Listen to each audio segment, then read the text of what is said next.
बालन शाह झापाबाट उठे पनि केपी शर्मा ओलीलाई चुनौती दिन सक्छन्? केपी ओलीलाई जित्न सक्दैनन्, बालनले कहाँ जित्न सक्छ?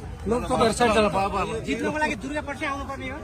होइन, म त्यस्तरी कुरा गर्दिनँ। म चुनावमै उठ्दिनँ त्यसरी। मेरो एजेन्डा पुरा लागू भएपछि मात्रै चुनावमा उठ्ने हो। होइन, बालन र रविको एकता ठुलो कुरो होइन कि।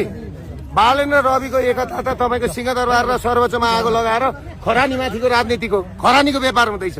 खरानीमाथि प्रधानमन्त्री साथसाथ हुँदैछ।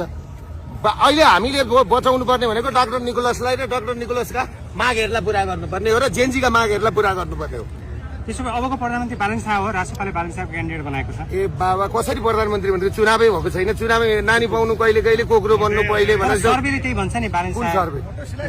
पिपुलसँग गरेको सर्वे अनुसार। कुन पिपल? हाम्रो भोलि पर्सि सर्वे गरौँला न, चुनाव आउने दिन सर्वे गरौँला न। जनताले भोट हालेपछि हेर्नुहोस् यो कुरा के बुझ्नुहोस् भने नि, कसैको सर्वेको तालमा नजानु न। भोट हाल्ने मान्छेले भोट हालेपछि सर्वे गरौँला।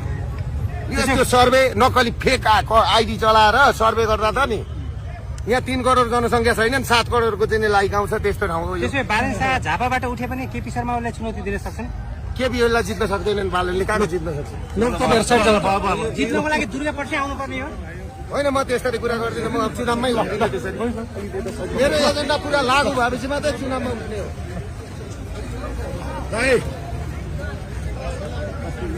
एक हातले खिच्दै हुन्छ, एक हातले धक्का मुक्की हाल्दै हुन्छ।